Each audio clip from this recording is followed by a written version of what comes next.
Good morning, everyone, or whatever time of day it is there for you. Now that I think about it, it's morning for me here at the Great Furudashi podcast. I am your co-host, Lauren Ash. I am here with the lovely Nicholas. I am the lovely Nicholas, and in fact, I like this shirt a lot. And so, if you guys could actually see me, if we were on camera, you'd be like, "Hey, that's a sweet shirt you got on there, Nicholas," and I'd be like, "Oh yeah, thank you." And I'm super glad I'm not on camera because my hair is definitely that post 9-hour flight mess. Oh yeah, and I've got a project that I need to do in the background. So I've got tools and this tarp down here. Yeah, you guys can't see it. It's literally looming behind her. It is absolutely looming behind me. And what's funny is it's just hanging a couple of shelves. So that is my project for you. But for us today here at the Furudashi Games and Media podcast, we are going to be talking about a really amazing anime that is super near and dear to my heart. And I also read the manga from it called Look Back, which if you have an Amazon Prime subscription, you can get this for free. Well, it's the only place you can watch it, at least in the US. And it is the only place you can watch it in the US. Hence if you have it. If you do not have it, go find a friend who does. When I read this manga for the first time, I was loaned to me by a friend, and I had moved into my apartment and had no furniture. So I'm basically reading it on my floor chair, because I did have a floor chair. And a little blanket. I'm looking out at the construction and I'm reading this. And what was funny is that reading it while also watching a building be constructed was a very poignant memory for me. Yeah. Wow. Okay. Yeah. You see? Yeah. And I think that Look Back has a lot of really awesome kind of themes, not just about the nature of female friendships and the nature of, basically going into business or doing projects with your friends, which is what Nicholas and I are kind of doing right now. But also kind of breaks down a lot of the creative process, a lot of the construction process of how things are actually kind of built. And so when I watched the film, I had no idea that all of those memories would be kind of flooding back into my brain space. And I really loved, I guess, getting to cry all over again is how I should say it, because it also has elements of grief and regret. And then I wasn't quite an illustrator, but I was a writer slash semi trying to be a mangaka in my kind of college years. And I did go to a lot of artist alleys. So I was constantly surrounded by people trying to push their artistic craft. And now that I'm in games and in games writing, well, now right here we go again. I'm still trying to pursue that craft. So it had a lot of really cool elements and a lot of pick apart in that. So that's kind of my intro into Look Back, the film. But I know, Nicholas, you also have a lot of things you want to talk about. Yeah. So along those lines, this film came around for me at a very peculiar time because I have an annoying job. I'm just going to say it out loud. It's a very important job. It's I do important work. It's fulfilling in its way, but it is also extremely stressful and very physically demanding as well, which is kind of unusual for a library job. It's very both mentally taxing and physically taxing at the same time. So oftentimes I'm just kind of exhausted. And in an effort to try and force myself to actually take my breaks at work, because I'm really bad at doing that, I actually started picking up drawing again. And so I have, in fact, I literally, in the tote bag that Lauren gave me as a Christmas present, I think 2 years ago, I have all of my drawing stuff. I have my my sketchbook. I've got my little pencil case, and I've got my my reference books. And because I don't like working from images online, I like working from reference images in books. And so I've been doing that as a way to force myself to go somewhere and do a thing that is a break from the thing that is destroying my shoulders. And so for this movie to then come along in that moment when I'm doing this thing for myself, But then also like it's fascinating, Lauren, that you said that it also kind of reminded you of us, because I had that feeling too. Like the characters aren't really like us. Neither Kyomoto nor excuse me, Fujimoto are Fujino, sorry. I'm the problem is it's a stand-in for Fujimoto, so like I keep supplanting his name for hers. Fujino. Like neither of us are really like either of these characters, and also like our working relationship I think is probably a bit more healthy than theirs is. I would hope so, but I will Yeah. also say that, like, I think if we had met in our younger years, right, at like a similar time in our lives, like, I can absolutely see me Yeah. being a little Yeah. bit honestly like Fujino, like, and I think that's where the grief and the tears and like the things kind of come into play for me, Mhm. because I'm like, man, like I have had working relationships with a lot of my friends, like, and I say working relationships, I think we have more of a working relationship. But Yeah. when you're a friend and you're like just, trying to figure out yourself, you're a writer and you're like, man, I really can't draw. Like you just kind of go and you seek people out, right? And so I've Yeah. had a lot of group projects. It's kind of maybe more what I should say, but as a hobbyist, right? Like I've done a lot of stuff like that. Yeah, and so the thing that really I latched on to was the way in which like it functions as a kind of it's this weird sort of like coming of age narrative that functions only like in simpatico. It's like, what if the Marxist dialectic were a coming of age story? Yeah. Because ultimately like you can't really understand either of these characters outside of this like really complex emotional relationship that they have with one another. And so on the one hand, yes, it is a working relationship because they are literally working on these like one-shot comics together that they get published and they make quite a bit of money from. And in fact, their falling out then sort of like stems from this fact, but also because they it's interesting. They only sort of like develop as characters and as human beings throughout the story as a function of the way in which the other person sees them.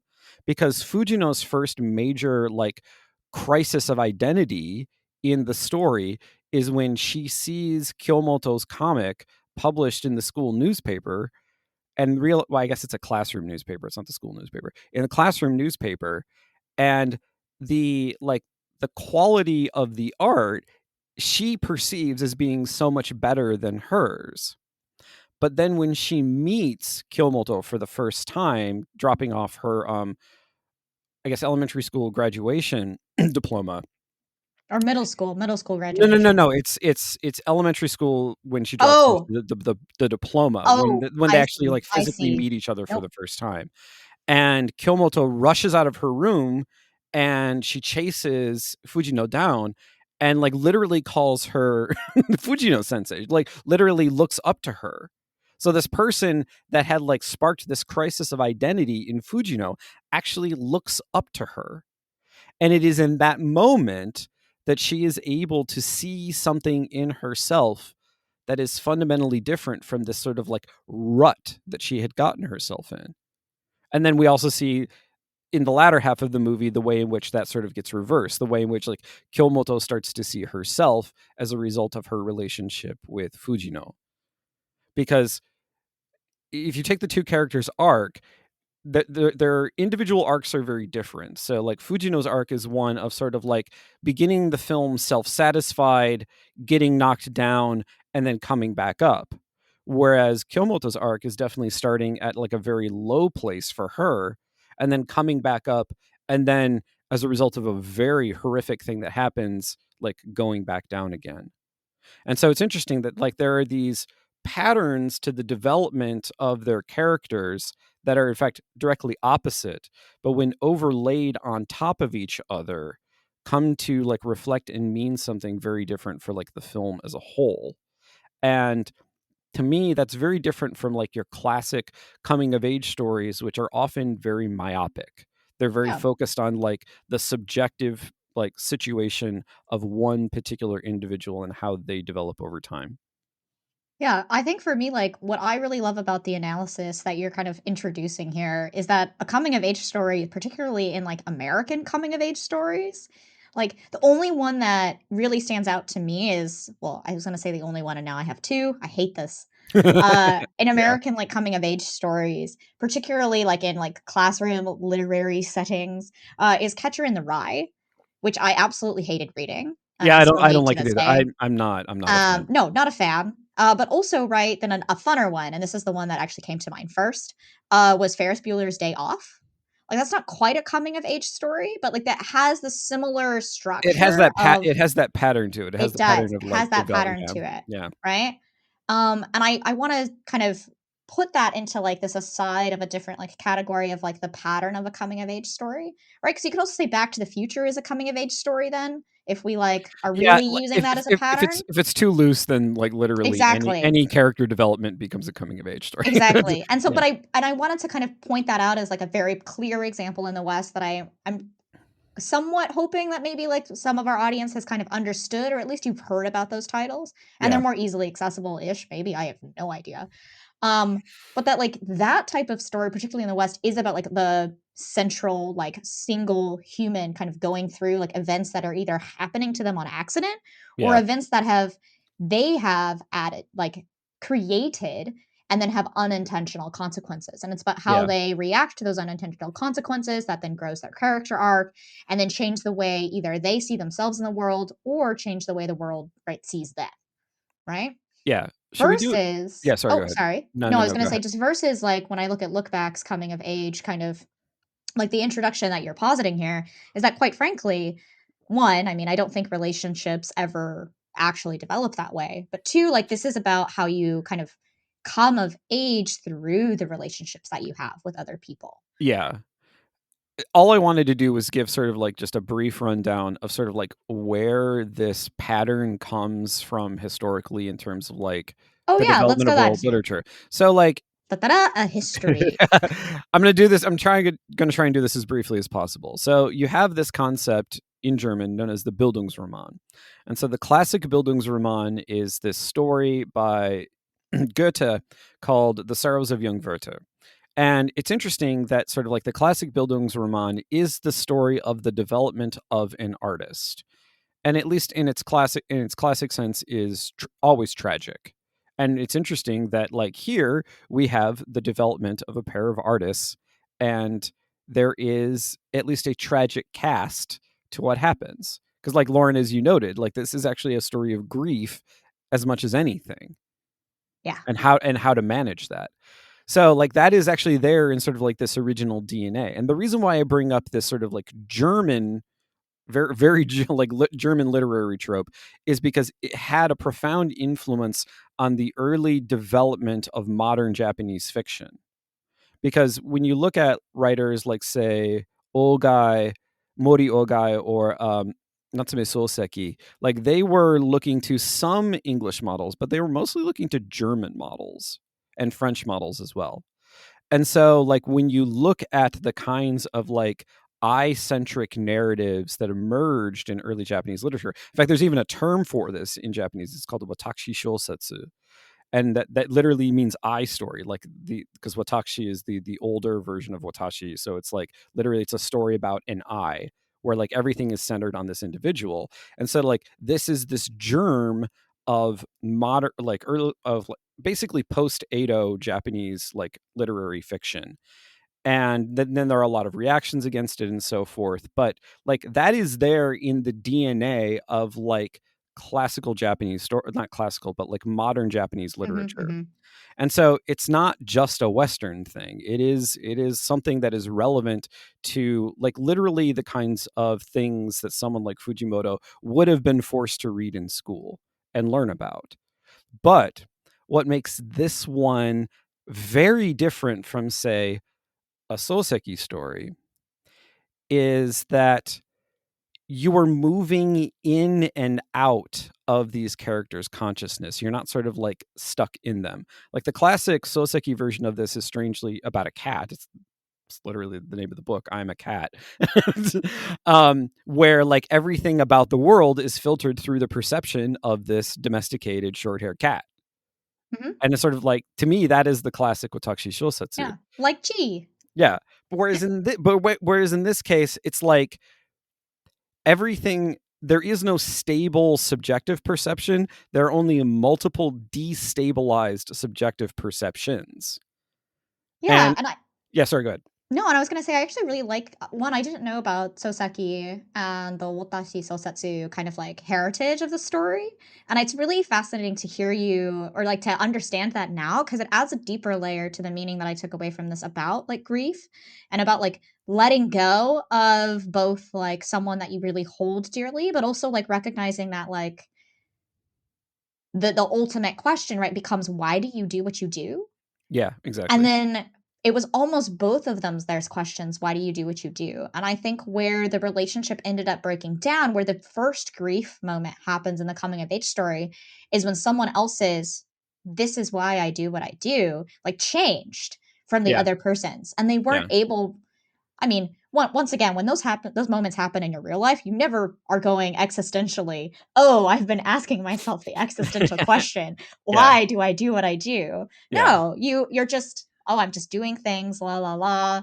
Wait a second, you wanna do this different thing? That's not what we've been doing? Why? Why would you ever think to do that?" Right? And then the other person's like, "Well, because I wanna do what I do." But ultimately, um it's Kiyomoto. Sorry, I'm like going crazy. Yeah, yeah, Kiyomoto. It's Kiyomoto basically changing the reason why she wants to be a better artist. yeah. But Fujino sensei was like, no, I only had this one reason. And I think what's really interesting for me is that that reason somewhat changes, but then never changes, truthfully, right, throughout the whole story. So Yeah, I it's think that like yeah. I was just gonna Go ahead, capsulate that go with ahead. I think that that would be a really interesting way to kind of pause it and maybe reframe this as we move from the history and into kind of the coming of age and also like the grief and all of the things that kind of come from that storytelling. Yeah, because it's worth noting that we're gonna have to spoil this because there's no real good way to talk Yes, about so this without this will spoiling be it. the spoiler warning for everybody here. I will say that even knowing the spoilers, like if you look this up on Wikipedia because you happen to be listening to us at the computer or you're at your car and you're like, man, I really hate spoilers. Once again, we just have to say like we're going to spoil this for you, but also trust us when we say it is not going to ruin your experience of this, whether you read it in the manga or you watch it on Amazon. So the movie is structured really in two halves. A half that is focused on Fujino, and then a half that is focused more on Kyomoto, but not exclusively on her.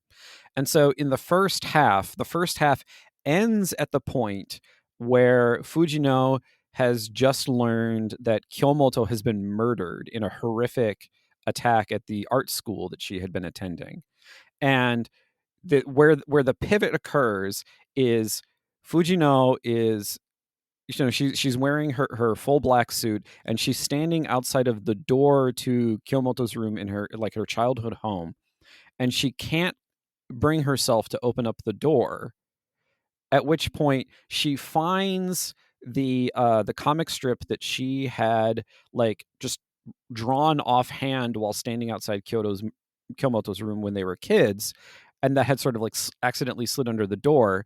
She gets angry, she tears it up such that only like the top panel of the comic goes underneath the door. And then that is when we switch to Kyomoto's perspective, when we get sort of like a weird multiverse slash like magical realism kind of moment where we experience Kyomoto's life differently, as if they hadn't actually met when they were kids. Mhm. And Kyomoto, interestingly enough, takes not the same trajectory that she had, but she takes a very similar trajectory that she had even after meeting Fujino. She ends up at the same art school.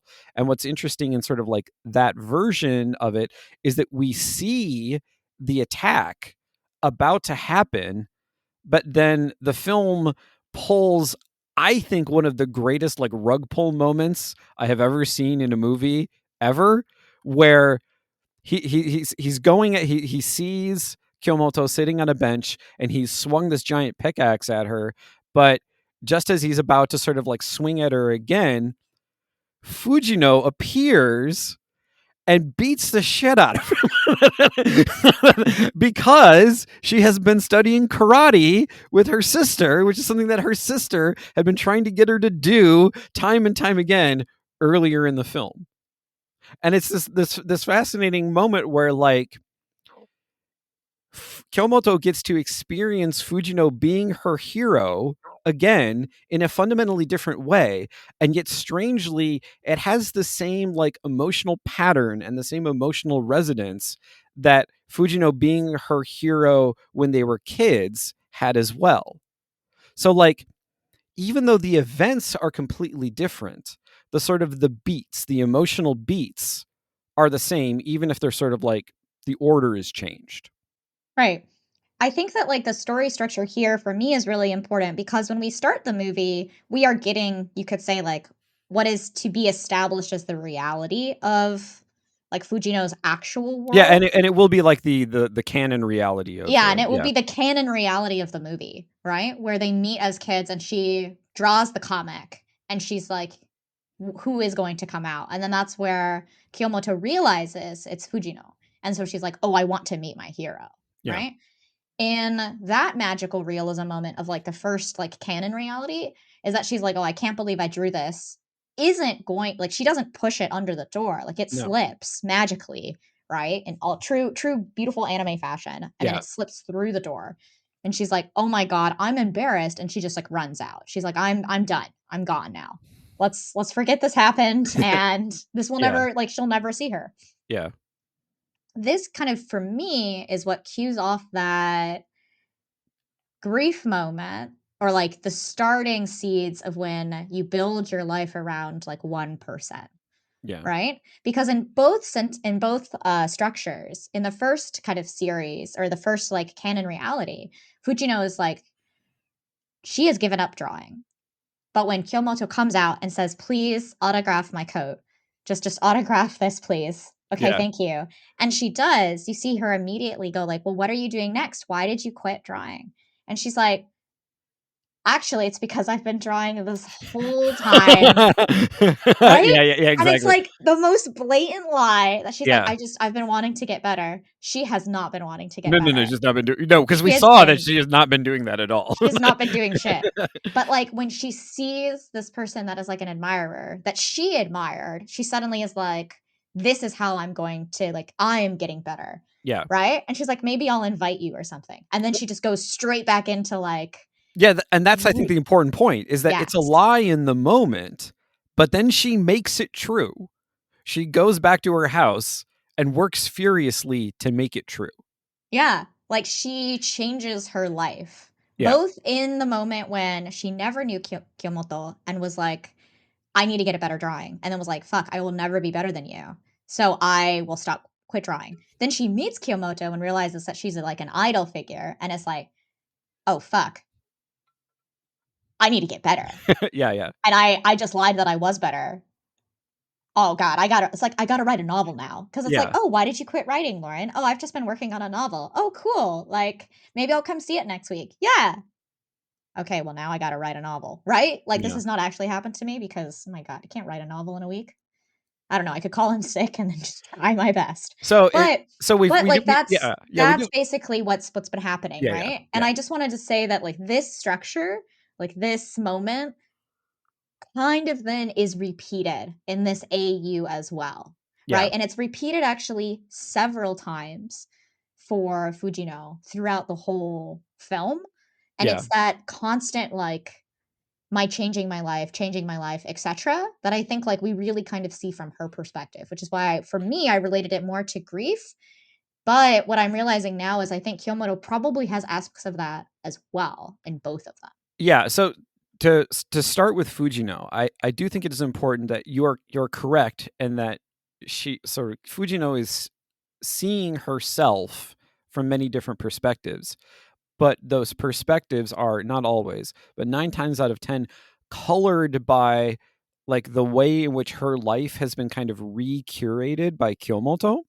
So and I think the best example of this is that when we come back to Fujino after we've seen this like alternate version of their lives, she finally gets up the nerve to go into the room and she sees all of the scrapbooks that Kyomoto had put together and like of her old clippings, like back from when they were in elementary school.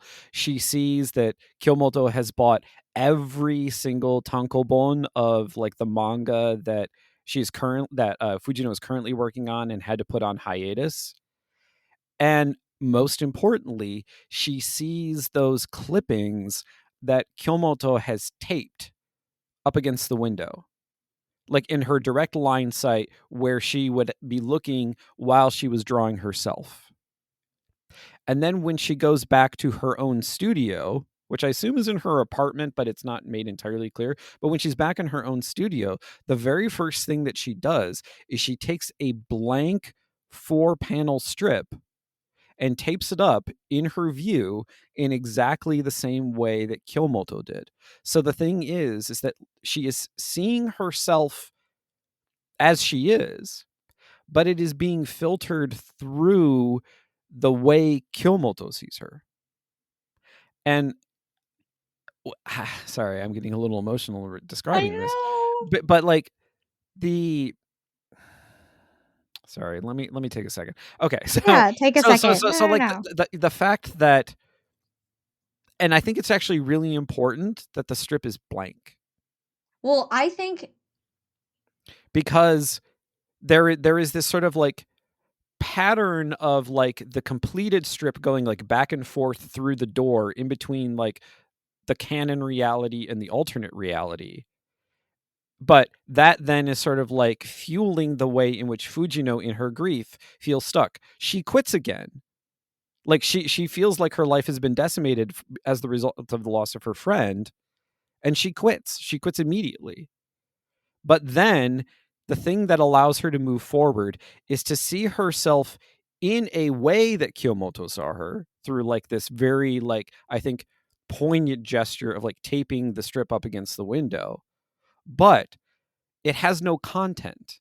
And so therefore it can be a means for her to move forward in her life. Not necessarily to get over her grief, but to use this really strong emotional connection to this friend that she thought she had lost touch with as a way to once again get her back to doing the thing that is what she always was the entire time. And the reason why this makes me kind of emotional is because, like, in probably the roughest, worst period of my adult life, Lauren did exactly this for me. and I didn't even have to die. and thankfully did not have to die, did not have to be axe murdered in order to get there. And like, obviously there were other people in my life as well, but like definitely in terms of sort of like maintaining my connection to sort of like wanting to work on this podcast, uh, doing like creative work that was important to me, like Lauren served that primary role for me. And I'm going to stop now because I'm crying. And I will take over and also try not to cry. But I'm glad that we are getting into the emotional part, because for me, like, I don't want to spoil why the blank comic strip is actually really important, because I do want you to go watch the film. Okay. But let me just say that this blank comic strip doesn't start blank. And I think that it is that specific nuance that we're pointing out here, where it is about how not just other people look at you or perceive you, but it's actually how you subjectively are reflecting on how you think that they have perceived you. Yeah. And I think that in the film, that blank comic strip at the very end of the movie is absolutely what like made me cry the most. I absolutely cried before that, just so we're all clear. Yeah. But that poignancy to go, it isn't important what may or may not have been on that comic strip in the past. Wasn't important was that it was the 4-panel comic strip that was able to make her move forward and keep her moving forward and keep her looking at the past in a way that wasn't tinged with what I would consider earlier in their film was a mix of like regret, a mix of growing apart from her friend. Because what ends up happening in that moment is that they were working together and have this amazing opportunity to be serialized, Yeah. basically taking their creative heights to something newer. And one of them basically changes their answer to the question about why are you drawing? Yeah. And Fujino is, well, I'm drawing for you. She doesn't know that maybe at the time, right? But she's like, I wouldn't just stick with me. Just stick with me and you'll be successful. Why would you want to be anything else, Yeah. right? But not with me, but not successful. Just stick with me. We'll figure things out. And Kyomoto's like, no, I need to get better on my own. And that was just heartbreaking for me because that's not how she phrases it, right? She's just, but it's that perception of wasn't I, right? Your fixture? Yeah. Weren't you doing this for me? Because I'm doing this for you. And then it's a very angry scene, like they're yelling at each other. Oh yeah, it's a hard scene to watch It is a because hard scene. Fujino is clearly not dealing with emotions that she has and that she can't express them in a healthy way. She can only express them in a very unhealthy way. And even to the extent where like she basically negs Kyomoto. It's like, you can't do this. You're not capable of living on your own without me, which is a really frankly No, a it really was, shitty thing to say to somebody, especially to somebody who like has had those problems and like actually wants to get better yeah, and is trying and is saying, I want to it's, try and do it. it's like, I'm finally getting better. Why won't you be happy for me? But it's because Fujino, like, can't see past her own emotional kind of attachment, but also like hasn't also, I think, processed the answer to the real question, like, why are you doing this? Right. Yeah. And like she knows in her heart she's changed her life, right, for Kyomoto. And Yeah. I bring up that scene because in the alternate reality, Fujino was a person who needed someone to be that catalyst. She studied karate because her sister was like, I need you to study Yeah, karate, exactly. Yeah. right? She didn't, and it's, I wouldn't say it's a character flaw that if you need someone in your life to, No. like, to do things, right? Like, if anything, we probably all have that person. I mean, like Nicholas has been that for me as well. And so we all have someone, right? When we want to do things in our lives that propel us to do those things. Yeah. But for Fujino, like the centrality of her character in the story, once again, this is not a real life scenario. All occurrences that may depict real life are, right, Yeah. unintentional and part of the story. Um, just because it is, if you are in a creative relationship with anybody or you're just a creative in general, right, like you can understand, I think, all of the parallels that this story has Yeah. and like to your own life in any way, right? So I do have to say that so that we don't just all project all ourselves into the Kyomoto and Fujino positions. But that it is important that we have been the Fujinos in our life and we have been the Kyomotos because in that moment where one of us is, but I've changed the way I think about my life because of you, and the other person in the scenario is like, but I want to be better, right? We all have felt that kind of growth moment, I think, Yeah. from either experiencing that or like you mentioned experiencing the end of it where you're like, man, I want to quit, I want to give up everything, but actually, wow, that isn't, I am seeing myself as I probably have always been, which is someone who will always chase the best. She was like a black belt karate person to fucking like basically injure that axe murderer and prevent the whole, right, Yeah, she also ends up thing. injuring herself in the process, which is very funny. Yes, she injures herself, but also she should injure herself. She went against an axe murderer with her fists and her legs, right? Yeah. Well, she didn't. Should injure is probably the wrong way to phrase it, but you get my point, right? Yeah. Like Yeah. normal people would not just go, "I only Yeah, have if you get in a karate." fight, you're even if you win, you're probably gonna get hurt. Yeah, you're gonna get hurt, Yeah. right? And so she went into it knowing that. Versus Kyomoto was always kind of self-motivated, right, to Yeah. draw and to do Definitely, that. yeah. So even in the AU, she was like, "No, I've been self-motivated to continue to be an amazing background artist." Right? Yeah. And so I think that having that contrast, having that dichotomy and seeing the differences in motivation was just incredible storytelling moment, Yeah, right? yeah, and there's an interesting contradiction there because, like, you're right, Kyomoto is very, like, intrinsically motivated, while at the same time idolizing someone else. And so, like, there's a weird kind of, like Yeah. as someone who is himself intrinsically motivated, I don't idolize most people. That's to me, it actually I think that's weird. I think idolizing people is weird. Um, so to see that in this character, also because, like, what's so heartbreaking is that there was clearly a time in their life when they needed each other, but they needed each other to move beyond that point. And so like that's I think what is so heart-wrenching is the fact that like Kyomoto has realized that. In that moment where she tells Fujino that she wants to go to art school, she has realized for herself. She's like, I have now reached the point where this relationship, as wonderful as it has been for me, because she genuinely feels that, isn't enough. And the thing is that in Fujino's case, and I see parts of this in myself as well, where it's like, but this is working. Why would we give up on this?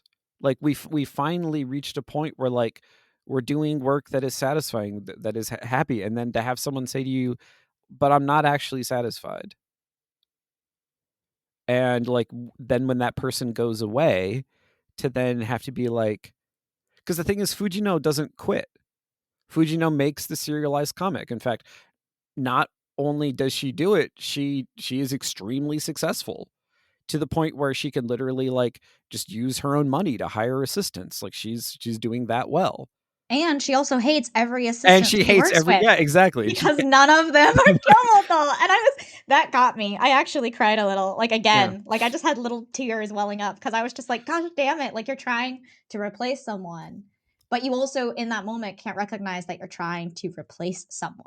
Yeah, well, because because when she's talking to her agent, she thinks that it's just a problem of like the skills of the individual assistants that are being sent to her, while at the same time she's admitting that they're all actually really good. Because the thing that they don't actually have is that emotional connection to her. Because then after once we revert back to the canon reality, the look back, the reflection that we then see is the process of them. So first you see the you see Fujino showing Kyomoto basically the scenario for a comic that she came up with like probably in a couple of days in order to make that lie true. And then you see the whole process of them like not just making one-shot comics together, but how all of those comics are a reflection of a really important moment in their relationship with one another. Even when the comic is kind of stupid, even when it's like, the cicada people invading Earth. It's the cicada people invading Earth because they went out into a forest one day and like gathered the husks of cicadas together. Like it's a very sweet thing. And so like and it's interesting because and I think we probably should talk a little bit about who Fujimoto, the artist of the comic, is, because he himself draws manga that are very like tropey and very like he does Chainsaw Man, for fuck's sake. Like that is like the most shonen of any shonen manga I Yes. have seen in like the past couple of years. Yeah. And it's very good. It's very fun. Yeah, so let's wrap up the coming of age and the grief moments here Yeah. then, I think, and then we can actually move into, like you had mentioned at the very beginning of this episode, it's really hard to say Fujino because you're like this obviously a Fujimoto kind of like Obviously self-insert. a stand-in for Fujimoto. Yeah, and so Yeah. let's like for me, what I did wanna actually talk about was that look back and also the reflection, I think, within that superimposition of the artist Yeah. himself in it. Because when I look back, when I reflect, right, on my life as a creator and the people that I've been drawn to or who have been drawn to me are very much in my, like, I don't want to say early years because that's not correct, but you get what I'm saying here is Yeah, that yeah. they've always been someone who's like, can I, and this is very just generic, I think, in all creative professions, is like, can I learn from you and you learn from me? Yeah. Right. And I think that when you're a lot of the times when I say younger, or at least like you're not, what I really mean is you don't have a full time job yet. And Yeah. even if you do, it's probably not creatively fulfilling is, hey, can I learn from you? Because while you're all at a cafe or while you're all in a student setting or even while you're at home and you're like just meeting people right through work, it's like, oh, what are you doing outside of work? Oh, I'm a hobbyist, like artist. I actually attend artist alleys. I'm making a tarot deck right now. And people are like, you're designing a tarot deck? You're a systems designer. What the hell are you doing? Like, can I learn from you? Right? Like, how are you doing it? Oh, you're a writer. What do you write? Oh, you're writing science fantasy or science fiction. Oh, you do dungeon mastering on the side. Like Oh, you run a homebrew. Tell me more about that. Oh, you just design TTRPG rule sets in your free time. How can I learn from you? Right? It's like the people that you end up idolizing end up being like your friends or like industry connections because they're the people you want to learn and grow from. And so when I look back on my life, just like kind of Fujino, there have been moments where things were working really well for me and like another individual. And suddenly things weren't working out so well anymore. Yeah. And in that moment, I think I cried the most during that argument because, on the one hand, I could see myself Yeah. and I didn't argue. I did not yell. I'm not a yeller, but Yeah. I definitely cried and had those feelings of like, why would Yeah. you abandon this? Why would you go away from it?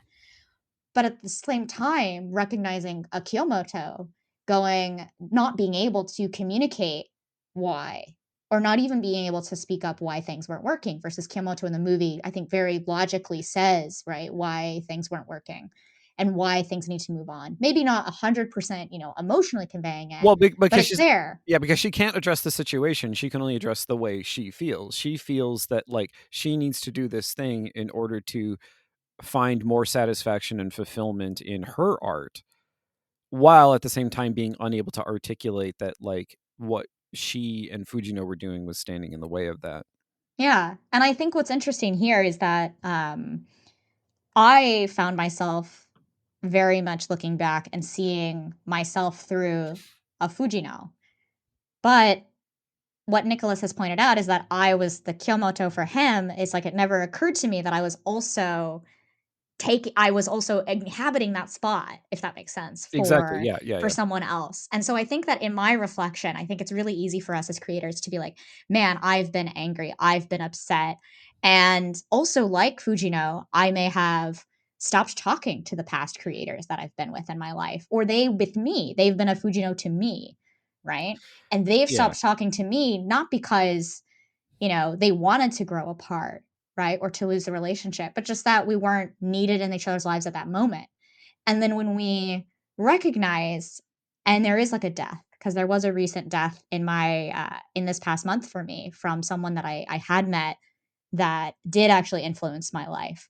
Um, and that was watching this movie again during that period as well had that element for me to recognize that you're not just, I guess, one character in this look back, in this reflection. It's like, remember that for all of the things that you're recognizing and realizing and self inserting yourself into your own works, you are also probably the other characters that are helping that character or that are viewing the one that helps you move forward as well. And so that's kind of what I wanted to at least end the look back reflection on, because for me, this movie was such a healing experience for me, actually, again, Yeah. because I was able to see all of the different elements and all the different reflections. So, yeah, that's how I'm gonna end it, I Yeah, guess. so let's I think spend about 10 minutes talking about the comic that this film is based on, as well as the artist who drew it.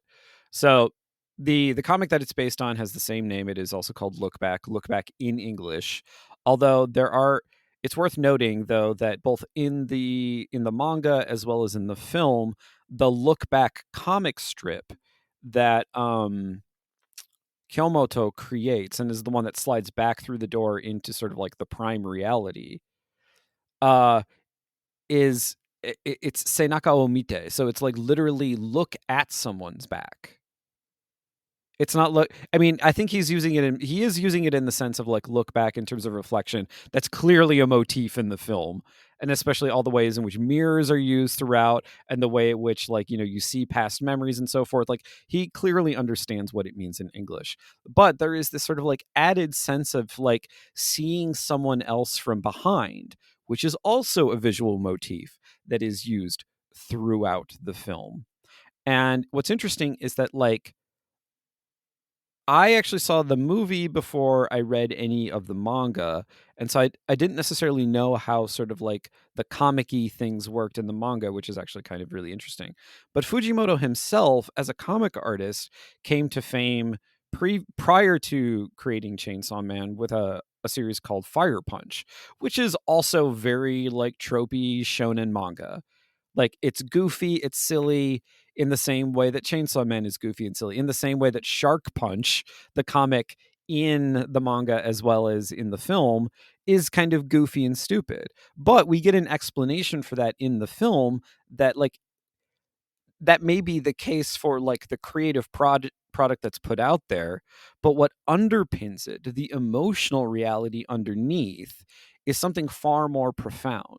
And so it's actually not that weird that you would get an artist who is sort of known for these very like shonen manga kinds of things to then produce something that is extremely like inward looking, sentimental, but not maudlin at the same time. Like it is melodrama in like the best sense of that word. Precisely because the the manga is a way to say precisely what we've been saying about the film, is that like underlying this goofy surface is an emotional underlayer. And then the comic then sort of represents for Fujimoto, I think, an expression of that emotional underlayer. I didn't do enough research to find out like if this reflects things that actually happened in his life, but definitely the way in which so much of the development of Fujino as an artist parallels his own development, I wouldn't be surprised if it did. Yeah. I really liked reading so I really liked watching the film because it made me remember reading this, right? And I remembered or recalled that very specific moment of watching a building be constructed while I am reading this manga on the floor of basically an empty, like, office room, right? Because when you looked at her studio in the film and also in the manga as well, like, it very much is like the desk, and it's, like, very centralized to what a lot of, like, office spaces tend to be for, I think, game developers, which is really it's your computer, it's your workstation, it's what you need to do your job. And, like, maybe you'll have reference books like she did as well, like, maybe you'll have these things, but it's all very centrally focused around, like, one aspect of your life. Yeah. And that is a lot of reason why, so many of us are in therapy as well. It's like, "What are your hobbies?" "I'm sorry, I like playing games, and then I make games, and then now I'm designing games, and now, I'm writing games," and then it's just like, "Okay, what do you do that's not gaming?" "I guess I eat food, I really like eating food." Yeah, yeah, yeah. Like, it's basically like a human necessity, right? Yeah. And I laugh and I joke about that, but for me, I'm watching this building be constructed around me. I'm reading the manga and he is looking at people's backs and I'm looking down and I'm looking at our construction workers' backs. And it makes you think like, wait, whose back have I been looking at? Right? Like who are you following? Right? Who are you kind of not like so much idolizing, but who is not dragging you around the streets of Tokyo as you go eat snacks, Yeah. which would be amazing. Please drag me around the streets of Tokyo so I can eat snacks. Yeah. Um, but it takes a lot of people to make a game, and it takes a lot of people to build a building. And so those are kind of the realizations that I was realizing is that I am looking up to people who were incredible systems designers and then game designers or game directors, right? I chose the director slash leadership path because a lot of the people I admired, when I looked up at their backs, they were the ones that had, say, those titles, right? Yeah. Um, and it also made me realize that as a fellow, like, creator, while I wasn't a mangaka and I'm looking at this, the look back, like, to look at someone's back Yeah. was really apparent in the manga, and I think the way they translated it into the film is just was very, very good because it was Yeah. to try to show that dichotomy of the relationship of you or she is Kiyomoto is looking at the back of someone she admires and is like, "I need to catch up to you." But then Fujino is looking back Yeah. to be like, "No, I am taking you with me." Yeah. And I think that was like that central I was gonna say recursion, it's not quite recursive, but it's that loop, It right? definitely That I think rhymes. The two things definitely rhyme with each other. yeah, they Yeah. rhyme with each other. There's like this harmony that I think that for me this was a really great kind of picture to go, I can see if this happening to him in his life, even if it wasn't, like, there's no axe murdering, right? Yeah. Probably in his past. I mean, God, I hope there is no true axe murdering in his past. Yeah. But also that when we look at creating our own works, that like we're always going to take the reflections of who we admire into them. But also, I think what's interesting is I never thought about when we drag people with us, if that makes sense, we're actually taking them into our work as well. I hope that actually makes sense. Yeah. Yeah. There so you referenced the scenes where Fujino is sitting at her drawing tablet and it's a classic studio, but there's an aspect of those scenes, particularly the end credits. I really want to focus on the end Mhm. credits because she and her desk and her tablet and all of the kombini snacks that she has sitting on top. I thought that was a really nice touch. Oh, such a Um nice touch. are actually not the majority of the image that you see on screen. The majority of the what you see are these huge windows that are just behind her desk, and it's on this window that, as we noted before, that's where she tapes the blank 4-panel comic strip. And as the credits roll, you see an entire day's worth of sunlight pass in sort of like the area that you see beyond where Fujino is there at her desk working. And what's interesting, and I've been trying to see if this was the case, but I think there are 4 window panes.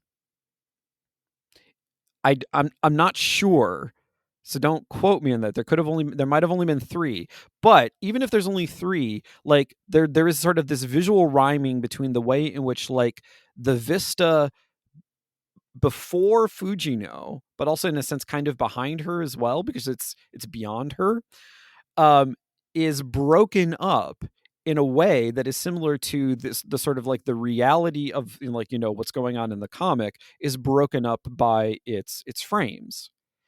And so the thing is that like I think as a visual metaphor, I was really taken with this, particularly given what I was saying about sort of like Fujimoto's the way in which like Fujino may be a stand-in for Fujimoto, because it then is a way of implicitly saying that sort of like you as a reader of Fujimoto's comics see his reality as just what happens at that desk. All of the things that happen at the desk are his reality as an artist, but that's not the majority of what you see in that frame. And in fact, it's analogous to a very large, I think it's actually a 2-page spread that you see near the end of the comic, where again he like the Fujino is small. Sorry, I keep superimposing the two, and I maybe shouldn't. But Fujino is really small, and then sort of like the Yeah, world through the window is very large. And then that rhymes with obviously sort of the situation of both Kyomoto and Fujino earlier in the film when they're in their childhood rooms, where they both have these windows that look out beyond where their desks are. yeah, And so like what that visual metaphor then says is that like okay, you as a reader of Fujimoto's comics and also of Fujino's comics, because she similarly produces the same kind of stuff that he does, see the reality of their creative expression as contained within the tiny bit of that frame, when in fact it reflects this huge expansive like underlayer of really profoundly felt grief and all sorts of things, and like links and sort of like emotional ties, because also like the relationship between Fujino and Kyomoto, it's never explicitly romantic but it definitely verges on it. And so all of that underlies this thing that you just perceive as kind of goofy and fun. And that the fact that that's the end credits, that that's where the film ends, and it doesn't broadcast what that visual metaphor means, that it just does it, that it just presents it there, and it lets you kind of like bathe it in very slowly if you watch the whole thing. And I watched the whole thing. yeah, At the same time, that the film is then telling you all of the creative individuals who worked on this thing. And the fact that all of these things go together, that it's not just a credit sequence, and it's not just sort of like the dumb, Marvel/Disney credit sequence where it's like, hey, let's have some like interesting visuals throughout it. Like it's an entire it's a culminating artistic moment for the film. And when I turned the movie off, I was like, holy shit. Just, like, just absolutely like breathless. it, it was it was breathtaking. I mean, that is like absolutely. I watched, I think, Look Back, and then I also watched Belle within the same day or the same week or something like that. It was just Yeah. a very emotional week for me. Oh yeah, Bella's a lot too. Maybe we should talk about Bella We sometime can in the we future. can talk about Belle next time. Yeah. But to really emphasize just how breathtaking it is, I did want to point out that Nicholas is semi correct. It is 4 panels of a window. However, it is 3 central ones and 2 1/2s on either side, Oh, actually. okay. Yeah, that's why I So was it's confused. Yeah, it's technically 3, but if you put them all together, if you wrapped it around, it would be 4. that's true. Yeah. So if you did it around, it would be 4. But it is technically 3. And I think that with that kind of parallel in mind, to recognize that the entire film, right, front to back, is an experience that is to reflect his own kind of creative journey and to try to show you what that is like, is that I think all creators' journeys are that reflective. Like, you see us at our desks, right? And when they do documentaries, they go to people's desks in game studios. And yes, the desks are all together, but we're all just lone creators, right? Is definitely not the case, is that we all are bringing all of, right, those memories and reflections into our journey. And so with that, thank you guys for listening to this episode today. I hope that you all have watched Look Back, and if not, go watch it after this as well. And please let us know how you feel in the comments, or you can tweet at me at Espresso Cat at Blue Sky. I know Nicholas is at Academicality, Yep. but I'm a little bit more on Blue Sky than he is other ways. We will see you next time here, and you can go to I the Patreon. Yeah, I Okay. was gonna say that's the one thing that I wanted to interject. So, for those of you who don't know, we have a Patreon, patreon.com/Furidashi, where we will be continuing the conversation about sort of coming of age narratives, but we're going to be talking very specifically about how that relates to character progression in video games. So, we're going to get more in depth into sort of like the design questions that have been raised here. And I want to thank you all for listening and have a wonderful week.